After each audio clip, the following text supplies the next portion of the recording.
On my birthday, my boyfriend treated me to a full morning at the spa, and in the evening, he planned a beautiful dinner with all our friends at a restaurant. In the middle of dinner, in front of everyone, he got down on one knee and proposed. I started crying with emotion and said, "Yes, 1,000 times yes." That's when he jumped up and screamed, "It's a prank!" His best friend was filming the whole thing for his YouTube channel. I ran out of there. At home, we fought. He didn't apologize, and a few days later, I found out he had been cheating on me for months. That's when I devised the perfect plan for revenge. Stick with me, because what I did made him cry like a baby. Mike and I had been together for 6 years. 6 years of my life dedicated to a man I loved with every fiber of my being. 6 years believing I was building a future with my partner, my best friend, the love of my life. What an idiot I was. My name is Christine. I'm 27, and this is the story of how my world fell apart on a January night, on my birthday, in front of all our friends. But let me back up a little. Mike and I met at a mutual friend's party when I was 21. He was funny, charming, and had one of those toothpaste commercial smiles that made me melt. We talked for hours about everything. He wanted to be a YouTuber, create content, make people laugh. I thought it was wonderful to have a boyfriend with dreams, with ambition. We moved in together after 3 years of dating. We found a small but cozy apartment in a cool neighborhood. The rent was a little steep, but splitting it down the middle made it manageable. I worked as an account manager for a digital bank. I made good money and had stability. Mike worked in marketing and was trying to get a YouTube channel off the ground with his friend Brandon. The problem was that Mike got paid per contract and his work was a bit irregular. Some months he made decent money. Other months, he barely covered his own expenses. And guess who covered the difference? Me. When he couldn't pay his share of the rent, I paid for it all. When he needed new computer equipment, I helped out. When he was broke and wanted to go out, I paid for dinner, the movies, everything. And I didn't mind. I swear I didn't. I loved him. I thought I was investing in our future, in our relationship. I thought that when things took off for him, we would be together to celebrate. How naive I was. My birthday fell on a Friday. I had taken the day off and was looking forward to a quiet day, maybe a romantic dinner at night. But Mike had other plans. He woke up before me, a rare occurrence, and already had that mischievous grin on his face. "Good morning, birthday girl," he said, bringing me breakfast in bed. "Ready for the best day of your life?" My heart sped up. For the past few months, I had been dropping hints, some subtle and some not so subtle, that I wanted to get married. We were already living together, had been together long enough, and had built a life. I wanted to make it official. I wanted the commitment. I wanted to be his wife. "What are you up to?" I asked, smiling, trying to control my anxiety. "You'll see. First, you have a spa appointment at 10 a.m. Massage, facial, nails, the works." My nails, he remembered. Months ago, during a silly conversation while watching a movie, I had mentioned that if he ever proposed, I wanted to have my nails done. It seemed trivial, but it was important to me. The thought of Mike putting a beautiful ring on my hand with unkempt nails bothered me. "Mike," I started, but he cut me off. "No questions. Today is your day. Just enjoy it." I spent the whole morning at the spa being pampered, feeling like a princess. I got my nails done in a pale, elegant pink, a perfect French manicure. Every time I looked at them, my heart beat faster. It was happening. It was finally happening. When I got home in the early afternoon, Mike was all dressed up, smelling great, and had that sparkle in his eye.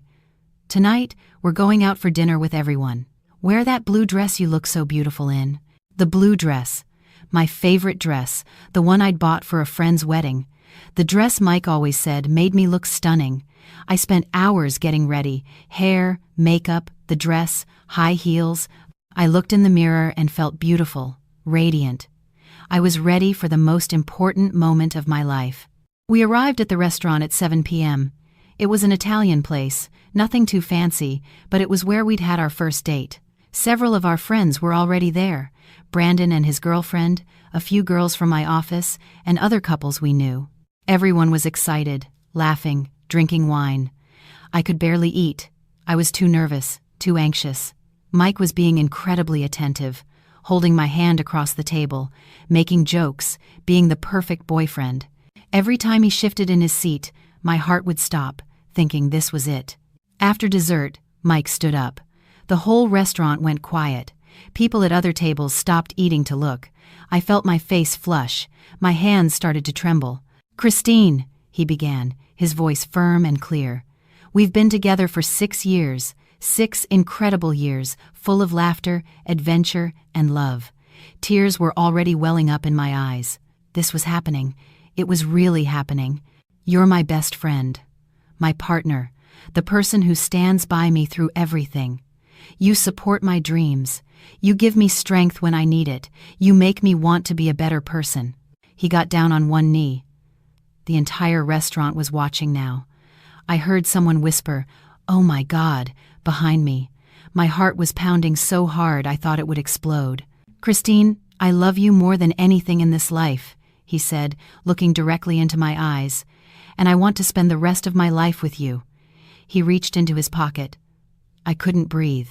It was happening. It was finally happening. "Will you marry me?" "Yes!" I screamed before I even saw the ring, tears streaming down my face. "Yes, yes, yes!" And that's when everything shattered.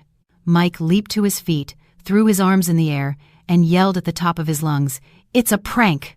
The silence that followed was deafening. I looked at him, confused, the tears still falling. "What?" I managed to whisper. "It was a prank, babe. Relax." He was laughing, laughing. "Brandon, did you get all that?" I glanced over and saw Brandon holding his phone, filming with a huge grin on his face. "Got it all, man. This is going to be epic for the channel." The restaurant was in absolute silence. Some of our friends looked shocked. Others were clearly uncomfortable. The girls from my work were looking at me with pity. I couldn't move, couldn't speak. It was as if my brain had shut down, unable to process what had just happened. "Christine, you should have seen your face," Mike said, still laughing, sitting back down as if nothing had happened. It was perfect. Something inside me broke into a million pieces. I shot up from my chair so fast it almost tipped over. I grabbed my purse and, without a single word, ran out of the restaurant. I heard Mike calling after me, but I didn't stop. I couldn't. I got to the sidewalk and the sobs came hard. They weren't delicate, romantic tears. They were violent sobs that shook my entire body. I called an Uber, my hands shaking so badly I could barely type in the address. Mike came running out of the restaurant after me. "Christine, wait! What's the problem?" "It was just a joke." I turned to him, and the anger I felt was so intense I could taste bile in my mouth. "A joke?" I managed between sobs. "You think that was a joke?" "Chris, relax. I gave you a spa day. I planned a dinner with everyone. I made it all nice. You can't get mad over a little joke."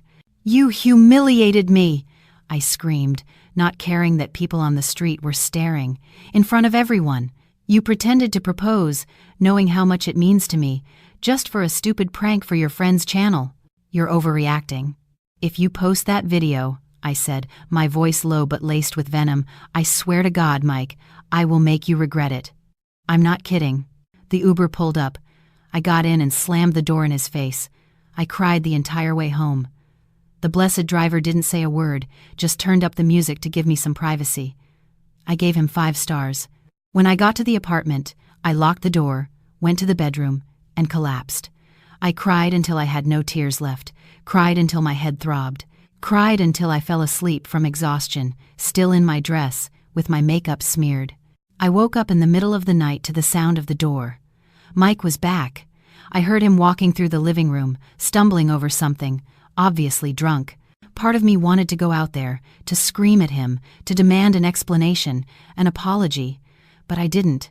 I just lay there in the dark, staring at the ceiling, and for the first time in 6 years, I wondered if I really knew the man I shared my life with, and the answer terrified me. Because the more I thought about it, the more I realized there had been signs. Signs I had ignored, justified, rationalized. Mike was controlling. He always had been. He decided what we'd watch, where we'd eat, which friends we'd see, and I went along with it, thinking I was being supportive, thinking compromise was part of a healthy relationship. Mike never apologized. Ever. Even when he was clearly in the wrong, he'd find a way to twist things, to make it seem like I was being too sensitive, too dramatic. Mike was always criticizing me. My hair was too curly, my clothes were too tight, my body was overweight, always disguised as concern, or I'm just trying to help you. And I accepted it because I thought he wanted what was best for me. And Mike was constantly using my money, and I let him, because after all, once we were married, everything would be ours. Lying there in the dark, I realized something I should have realized a long time ago. Mike didn't love me. Not really. Mike loved what I did for him. He liked having someone to pay half the rent. He liked having someone to bail him out when he was broke. He liked having a pretty girlfriend who supported him.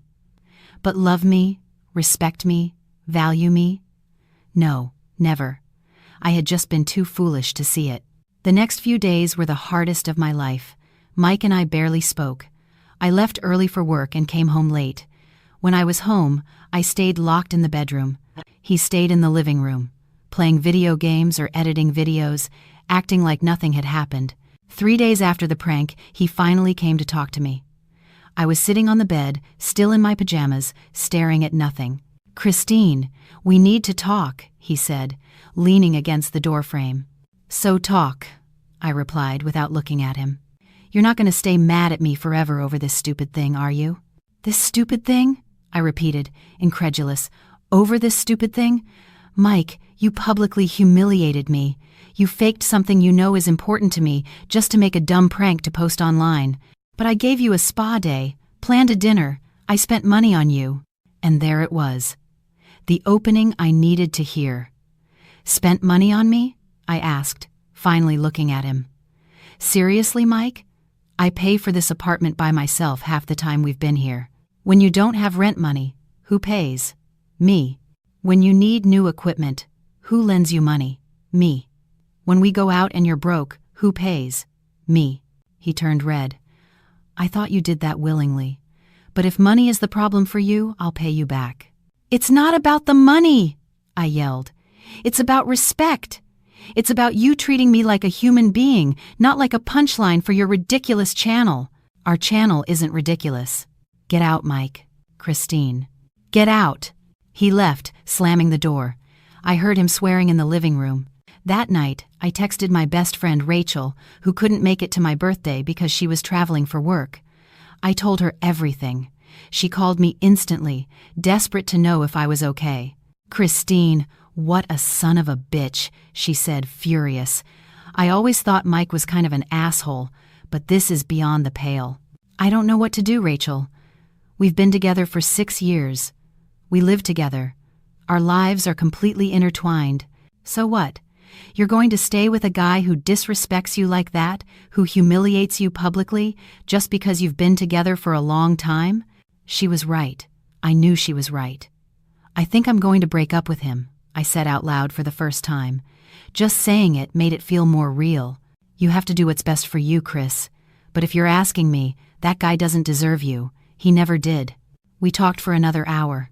She reminded me of all the times Mike had made me feel small, all the times he had criticized me, controlled me, used me, things I had pushed to the back of my mind because it was easier to ignore than to confront. When I hung up, my decision was made. I was going to break up with Mike. I was going to get out of that apartment, out of that toxic relationship, and rebuild my life. The next day, Mike sent me a text. I was in the bedroom. He was in the living room. "I'm going to stay at Brandon's this weekend. I think you need to calm down, have some time alone, to realize how unfair you're being to me." I read the message once, twice, 3 times. Unfair. Unfair? This son of a bitch had the audacity to call me unfair after publicly humiliating me, after refusing to apologize, after telling me to relax and stop being dramatic. And now he was playing the victim, as if I were the villain, as if I had done something wrong. The rage I felt was so intense my hands trembled holding the phone. He was trying to flip the script. He was trying to make it seem like I was the irrational one, the one overreacting, the one making everything worse than it was. He was not going to get away with being the poor little victim, not this time. I typed my response, every word loaded with all the fury I felt. "Unfair? You humiliated me in front of all our friends, pretended to propose to me for a stupid prank, refused to apologize, told me to relax, and I'm the one being unfair? You are not turning this around, Mike. You are not the victim here. You are no longer welcome in this house. Don't come back." His reply was swift. "Seriously? You're kicking me out of my own home? Seriously?" After everything he had done, he had the nerve to question me. His home? The home I paid for half the time when he didn't have money? I didn't reply. I turned off my phone and threw it on the bed, shaking with pure rage.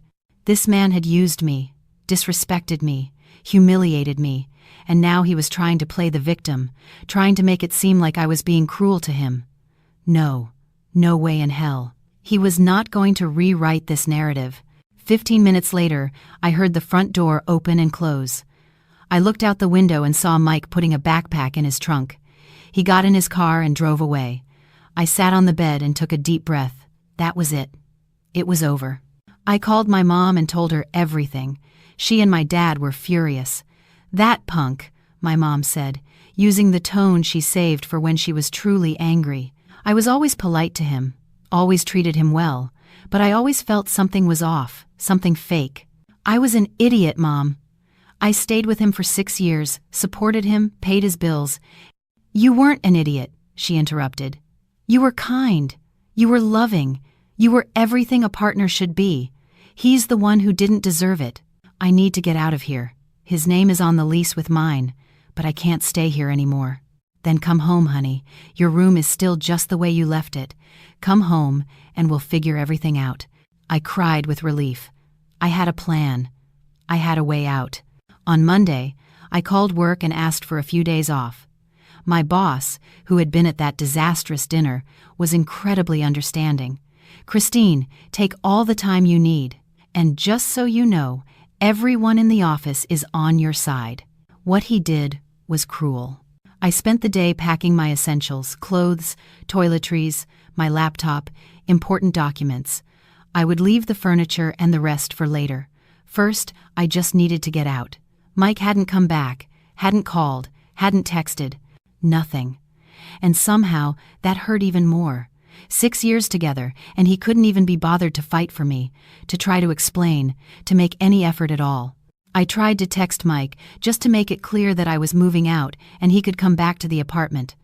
The message wouldn't deliver. I tried calling. Straight to voicemail. The son of a bitch had blocked me. He had blocked me as if I were the villain, as if I had done something wrong.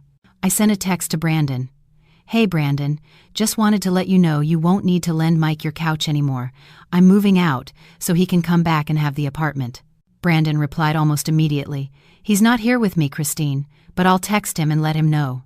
I frowned, confused by his message. "What do you mean he's not there? Isn't he staying at your place?" "No. I haven't seen Mike since your birthday dinner." A chill ran down my spine. If Mike wasn't with Brandon, where was he? He had left the house on Sunday, saying he was going to his best friend's place. Where the hell had he been for the last few days? I messaged some of our mutual friends, some of his coworkers I knew. No one knew where he was. No one had seen him. The truth came on Tuesday afternoon, in a way I never would have expected. I was at work, trying to focus on a report, when I got a text from an unknown number. "Hey Christine, it's Thomas. I work with Mike at the ad agency. We've met a few times when you've picked him up. Sorry to meddle, but I heard you were looking for Mike." My stomach churned. Thomas was one of the editors who sometimes worked on the same projects as Mike. "Hi, Thomas. Do you know where he is? Look, I don't know exactly what your situation is right now, but I think Mike is staying at Jessica's place." Jessica. The name hit me like a ton of bricks. Jessica was one of the newer analysts at the agency where Mike worked. She had started about 8 months ago, fresh out of college, full of energy and ideas. Mike had mentioned her a few times, always casually. Jessica suggested a cool campaign today. "Jessica is great with photo editing. Jessica is coming to happy hour with the team." We had even gone out in a group with her and other coworkers of Mike's. She was friendly, outgoing, always laughing at his jokes. I had even thought she was nice. What an idiot I was. "Jessica?" I repeated, my voice sounding strange. Jessica from the agency? That's the one, Thomas confirmed. Look, Christine, I didn't want to be the guy to tell you this, but they've been coming in and leaving the office together, and they seem really close, you know? Like, way beyond just friends or coworkers. Every word was a stab to the heart. How long has this been going on? I asked, my voice a whisper. I'm not sure exactly, but Christine, they've been like this for a while. Too close, at least a few months. Sorry, I had to be the one to tell you. I managed to say, thank you for telling me, Thomas. Really? I called Rachel immediately. She picked up on the first ring. Chris, what's wrong? A coworker of Mike's just texted me, I said, my voice trembling. He said he thinks Mike is with Jessica. They come and go from work together. Thomas said they seem close. That son of a bitch, Rachel spat. Chris, I am so sorry. I hung up the phone and just sat there in shock. It wasn't just the prank. It wasn't just the public humiliation. It was cheating. Months of cheating. And suddenly, everything made sense. Why he never had time for me. Why he was always on his phone. Why he had seemed so distant for the last few months. And the prank. He simply didn't care about my feelings. I was content, entertainment, a way to get views for that pathetic channel. What was he going to do next? Pretend he was dead? Tell me he'd lost all our money? Would every important milestone in my life be turned into material for YouTube? And I would just be there, the stupid girlfriend who accepted everything, who bankrolled him, who paid the bills, while he used our entire relationship as a script for increasingly cruel pranks. But he kept me around because of the apartment, because I paid the bills when he couldn't, because it was easier to have a girlfriend at home paying half or all of everything while he was having fun with someone else on the side. My phone rang that night. It was Mike. I hesitated for a second, but I answered. My voice came out like ice. What do you want? Christine? We need to talk about the apartment. Of course. Of course it was about the apartment. Not about us. Not about what he did. About money. What about the apartment? How am I supposed to pay for it alone? The rent is too expensive. You can't just leave and stick me with the whole thing. The audacity of this man was astounding. Mike, we have a joint lease, so tomorrow I'm calling the landlord and asking to break the contract. But where am I going to live? Well, you can go live with Jessica. Silence on the other end. A long, heavy silence. Jessica? He finally said, and his voice sounded strange. What, Jessica? I let out a bitter, humorless laugh. Stop playing dumb, Mike. I know everything. I know you're staying at her place. I know you arrive and leave work with her every day. I know you've been cheating on me with her for months. Jessica is just my friend. We work together. Of course we show up together sometimes. Save it. I cut him off. You were seen leaving her apartment at 7 a.m., Mike. Do you think I'm an idiot? Who told you that, Christine? That person is lying to you. It doesn't matter who told me. What matters is that it's over. I'm calling the landlord tomorrow and breaking the lease. We'll have to pay the termination fee. But I don't care. You can keep your furniture, your TV, your video games, all of it. I just want out of your life. Christine, wait. We can't end it over this. Can't we? I repeated, incredulous. Why do you want us to stay together? Why, Mike? Because you need someone to pay your rent? That's not it. I love you, Christine. We can work this out. You don't love me. You never did. Goodbye, Mike. Christine, don't hang up, please. We need... I hung up on him. The phone rang again, and again, and again. I ignored every call. I blocked his number. I blocked him on everything. The messages started almost immediately. Mike created a new email. Created a fake Instagram profile. He started messaging me through every possible channel since I had blocked him everywhere normal. Christine, let me explain. I made a mistake. Please, we need to talk. I ignored it all. Every message, every attempt at contact. He didn't deserve another second of my time. On Wednesday, my parents showed up with a moving truck. My dad, always calm and rational, was visibly furious. Where is he? Was the first thing he asked when he walked into the apartment. He's not here, Dad. And he won't be. Good for him, my dad muttered, because I don't know if I could control myself. My dad was a lawyer, specializing in civil law. He had called me Tuesday night after I told him about the cheating and said something that surprised me. "Christine, what he did to you at that restaurant. We can sue him for public humiliation, emotional distress, especially if he posts that video online. Dad, I just want to forget all of this." "Honey, listen, this guy used you, cheated on you, and publicly humiliated you to get views for a YouTube channel. He can't get away with this, and neither can Brandon, since he filmed everything, knowing exactly what was happening. You think we have a case? I'm certain of it, and I'm going to make sure they pay for it." We spent the entire day packing and moving my things. The neighbors watched curiously, but no one asked any questions. The old lady from the apartment across the hall, who had always been nice to me, came to the door. "Are you leaving, dear?" "I am, Mrs. Margaret." "Because of that boy?" I nodded, not trusting my voice. She squeezed my hand. "You deserve better. I saw the way he treated you. I never liked it." That broke me a little more. Even the neighbor had seen it. Everyone had seen it. Everyone except me. By the end of the day, the apartment was nearly empty of my belongings. I had left the furniture we shared, the electronics, everything. I just wanted what was mine, and to be gone. Before leaving, I walked through the empty apartment one last time. 3 years in that place. 3 years of memories. Some good, many bad now that I thought about it. I stopped at the door and looked back one last time. I didn't feel sadness. I felt relief. Back at my parents' house, settled into my old room, I finally let it all out. I cried not for the Mike I had lost, but for the time I had wasted, for the 6 years I had given to someone who never valued me. That night, lying in my bed, I had an idea. A terrible, wonderful, perfect idea. Mike had publicly humiliated me. He had faked a marriage proposal for a prank, to make me look like an idiot. What if I did the same to him? The idea grew in my mind. Mike always said he wanted to be a father. It was one of his biggest dreams. He talked about it constantly, about what an amazing dad he would be, about the kids we would have one day. What if... I called Rachel. "You're insane," she said when I told her my idea, "but you're also a genius. Will you help me, Rachel?" "I'd help you do anything that makes that asshole feel a tenth of what you felt." I spent Friday planning. I copied a positive pregnancy test result I found on Google, put my name on it, and changed the date. I crafted the perfect message. On Friday night, I sent it to Mike. "Mike, I need to tell you something. Despite everything that happened between us, you have a right to know. I'm pregnant. It's yours. I'm going to have the baby, with or without you. But you will have to pay child support.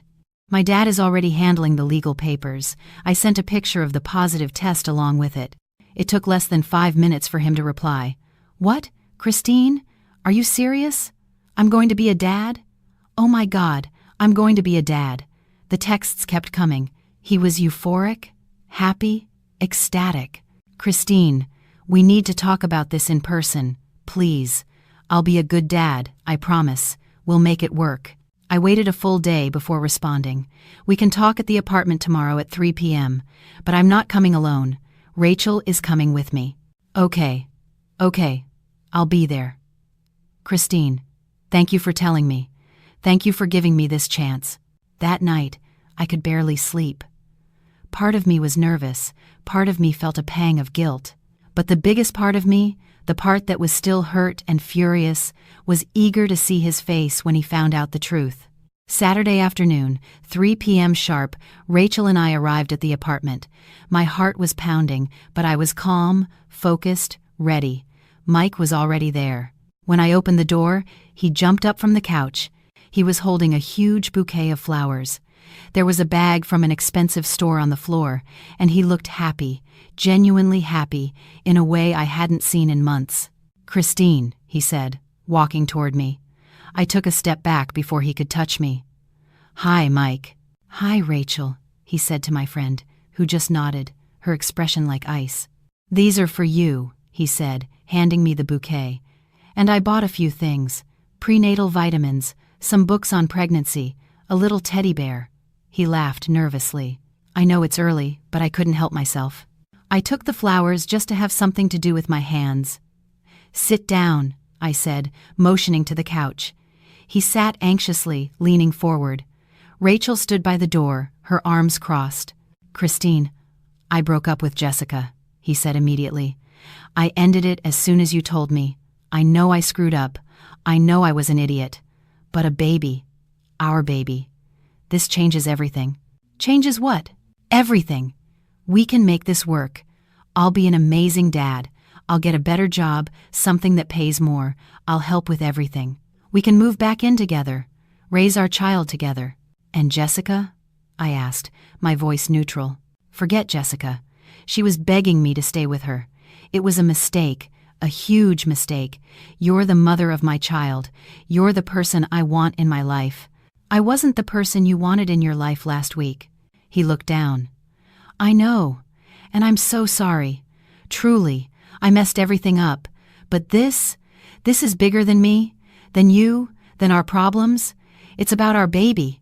I was silent for a long moment, just looking at him, at the man I had loved for 6 years, the man who had betrayed me, humiliated me, used me.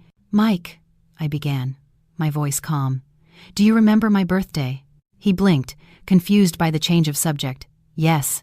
"Do you remember what you did?" "Christine, I already apologized." "No, you didn't. Not once did you apologize. You said it was a prank, that I was overreacting, that I was being dramatic, that I should relax. I was wrong. Okay? I see that now. You humiliated me in front of all our friends. You faked proposing to me, knowing how much it meant to me, just for a stupid prank for Brandon's channel. I know. And I'm sorry. You made me feel like the stupidest person in the world. You made me cry in public. You made me believe I was finally going to have what I always wanted, only to rip it away from me in the cruelest way possible." Mike was pale now. "Christine, where are you going with this?" I stood up and took a few steps toward him. Rachel was smiling now. "So, I thought," I continued, "that it would only be fair if I did the same to you." It took a few seconds for it to sink in. I saw the exact moment he understood. His eyes widened, his mouth fell open. "No," he whispered. "Prank," I shouted, laughing. It wasn't a happy laugh. It was a bitter laugh, filled with all the pain and rage I had felt. "There is no baby, Mike. There never was. I just wanted you to feel a fraction of what I felt in that restaurant." He shot to his feet so fast he nearly stumbled. "You're lying. You sent me a picture of the test." "Google Images and Photoshop are wonderful things," Rachel said, clearly enjoying herself. Mike's face went through a range of emotions: confusion, anger, desperation, pain. He sank back onto the couch, his head in his hands. "How could you?" he whispered. "You know how much I wanted to be a dad." "And you knew how much I wanted to marry you," I retorted, my voice hard. "I guess we're even. This is different." "How?" "You played with something important to me. I played with something important to you. Seems pretty similar to me." "I'm going to sue you," he said, his voice rising with anger. This was so cruel. "You could try," I said calmly. "But you're going to have a little problem. My dad is suing you and Brandon first." He looked up. "What?" "Public humiliation. Emotional distress. You intentionally humiliated me in public. You filmed it all without my permission with the intent to post it online for views. Brandon was an accomplice. You're both going to pay for it." "You're bluffing." "I wish I were. My dad already filed the paperwork. You'll be served this week." Mike went white. "Christine, don't do this. I was joking. I'm not going to sue you. Please, this will ruin me. It'll ruin Brandon, too. Should have thought of that before." "I'm sorry," he yelled, standing up again. "I'm sorry, okay. I was an idiot. I screwed everything up. But suing us, that's going too far." "Too far?" I repeated, incredulous. "You cheated on me for months. You used me to pay your bills. You publicly humiliated me, and I'm the one going too far? I never used you. Mike, I paid the rent when you didn't have money. I paid for the food, the bills, everything. You stayed with me because it was convenient, because you had a place to live for free a lot of the time. That's not true." "Yes, it is," I yelled, "and you know it. You never loved me. You liked what I did for you. You liked having a girlfriend who supported you while you played at being a YouTuber." He said nothing because there was nothing to say, because it was the truth, and he knew it. I got up from the couch, grabbing my purse. Rachel was already on her feet, ready to go. "Oh, and just so you know," I said, pausing by the door, "I already called the landlord this morning. I broke the lease." Mike looked horrified. "You already canceled it?" "Yep, you have 2 weeks to get your stuff out. After that, the apartment goes back to the landlord. Oh, and the termination fee was $2,000. Half of that is yours. You owe me $1,000. He ran a hand over his face, looking desperate. "I don't have $1,000 right now." "Not my problem," I replied, my voice cold. "You owe me, and I expect to be paid. My dad will be in touch about it. Christine, please." "Goodbye, Mike." I opened the door and walked out, Rachel right behind me. I slammed the door hard, and in the silence of the hallway, we heard a sob. Loud, desperate, pathetic. Mike was crying. Rachel looked at me, her eyes wide. I paused for a second, my hand still on the doorknob. A part of me, the part that still remembered the 6 years we had together, wanted to go back, to comfort him, to try one more time. But the larger part, the part that was hurt and angry and finally awake, kept walking. "Let's go," I said to Rachel, and we walked down the hall. The sobs grew fainter with every step. When we got into the elevator, Rachel hugged me tight. "You were incredible," she said. "You were so strong." And it was only then, away from him, that I let my own tears fall. Not of sadness for what I had lost, but of relief for what I had left behind. It was finally over. I was finally free. The following weeks were a roller coaster. My dad really did sue Mike and Brandon. They were served on a Thursday. Mike tried to call me, sent me dozens of messages begging me to drop the lawsuit. I ignored them all. The case was relatively quick. My dad had solid evidence: the video, witnesses from the restaurant, Mike's texts ridiculing me afterward. Their lawyer tried to argue it was just a joke, but when my dad presented evidence of psychological damages, I had started therapy after everything their case fell apart. We won. The settlement was significant. $50,000 from each of them. Enough to make a down payment on my own condo, something that was just mine. But the money wasn't the best part. The best part was seeing the social fallout. The video Brandon had posted before the lawsuit went viral, but not in the way they'd hoped. People were furious. The comments were brutal. What kind of person does this to someone they love? "This isn't funny. It's cruel. I hope she dumped him. You two are garbage." Their channel lost thousands of subscribers.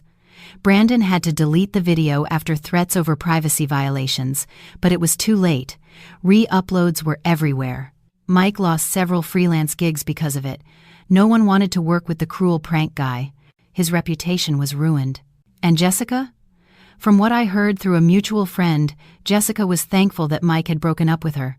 She said it was a dodged bullet. My friend texted me the details. Jessica said if she was still with him when all this blew up, she'd be in the middle of the shit show too.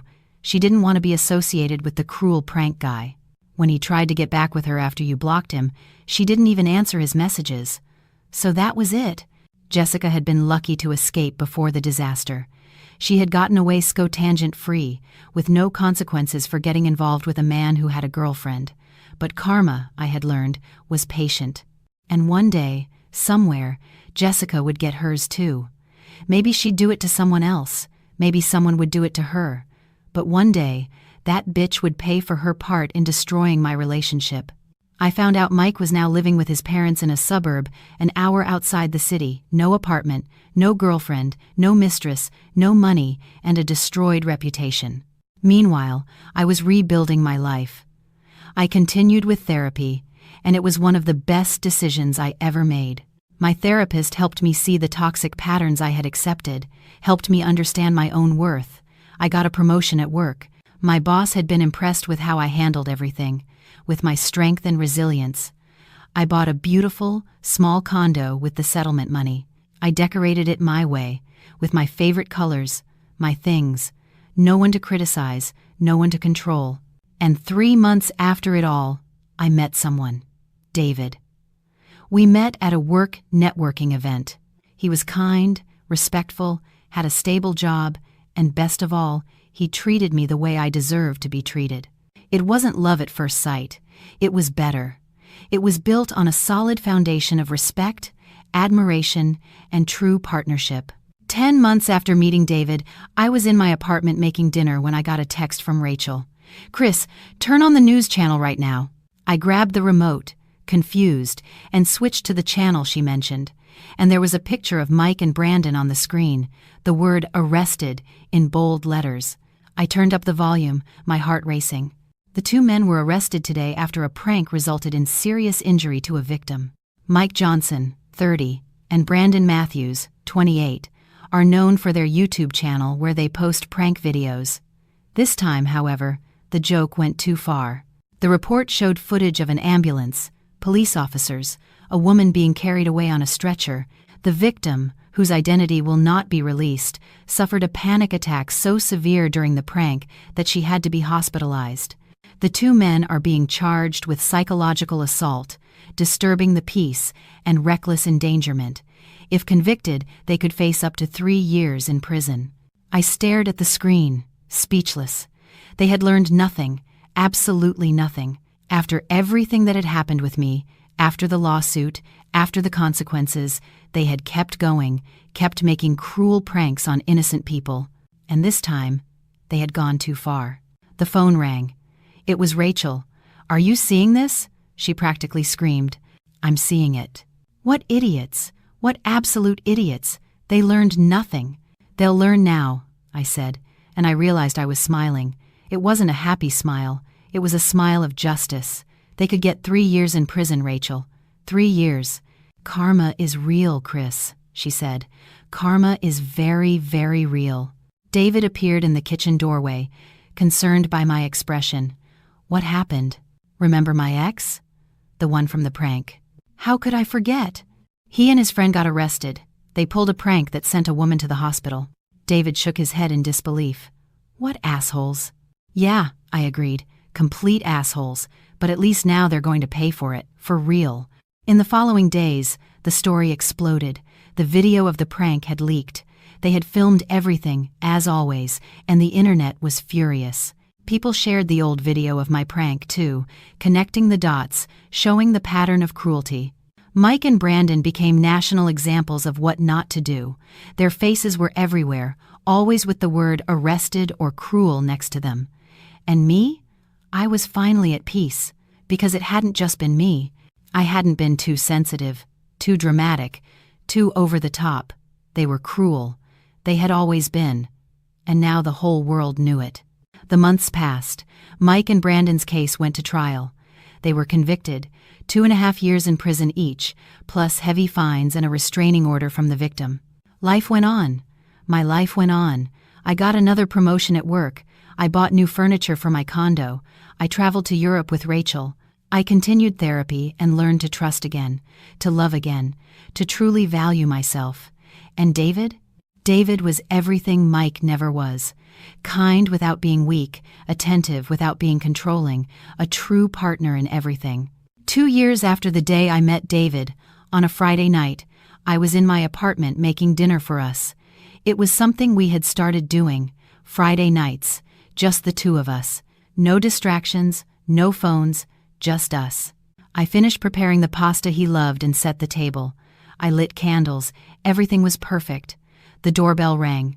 I opened the door, and there he was, with flowers in his hand and that smile that always melted me. "Hey, beautiful." "Hi, come on in. Dinner's almost ready." We ate, talking about our day, about our plans for the weekend, about the movie we were going to watch later. It was comfortable, simple, real. When we finished eating, I started to get up to get dessert, but David took my hand. "Wait. Before dessert, there's something I need to tell you." I looked at him, curious. He was nervous. I could see it in his slightly trembling hands, the way he swallowed hard before speaking, and then he got up from his chair and got down on one knee. My heart stopped. "Christine," he began, his voice emotional but steady. "From the day I met you, you've fascinated me. Your strength, your intelligence, your kindness, your ability to rebuild your life after everything you went through. You are the strongest woman I've ever known." Tears were already starting to form in my eyes, but they were good tears, the right tears. "I love you. I love you in a way I never imagined was possible. And I want to spend the rest of my life making you happy, supporting you, being your true partner in everything." He took a small box out of his pocket, opened it, and there was the most beautiful ring I had ever seen. "Christine, will you marry me?" I couldn't speak. I could only nod, tears streaming down my face, a huge smile taking over. "Yes," I finally managed to whisper. "Yes, yes, yes." He slipped the ring on my finger, which had perfectly manicured nails, as always, and pulled me into a hug. We stood there, holding each other in my kitchen, crying and laughing at the same time. "I wanted to propose here," he said softly in my ear. "In your home, just the two of us. No pressure, no audience, nothing but us. I wanted it to be perfect for you, the way you deserve." And it was perfect. It was exactly what I deserved. Today, I look back and I barely recognize the woman I used to be. The woman who accepted crumbs and called it love. The woman who shrank herself to fit someone else's standards. The woman who paid the bills for a man who didn't value her. That Christine died the day of that prank. And in her place, someone stronger, wiser, and more whole was born. Mike gave me a gift that day, without even knowing it. He gave me my freedom. He showed me I deserved more. He forced me to wake up and see reality. And in return, I gave him exactly what he deserved. A small taste of his own medicine, and the chance to face the consequences of his actions. Mike and Brandon are still in prison, paying for what they did, not just to me, but to other people. Because people like that don't stop, they don't change, they keep hurting people until someone stops them, and they were stopped. Meanwhile, I'm here, engaged to the man who treats me like I always deserve to be treated, with a job I love, a condo that is all mine, with true friends, with a life I built from the ashes of what was destroyed. When the masks fall, you finally see people for who they really are, and when you see them, it's up to you to decide what to do with that truth. I chose to set myself free, and it was the best decision I ever made.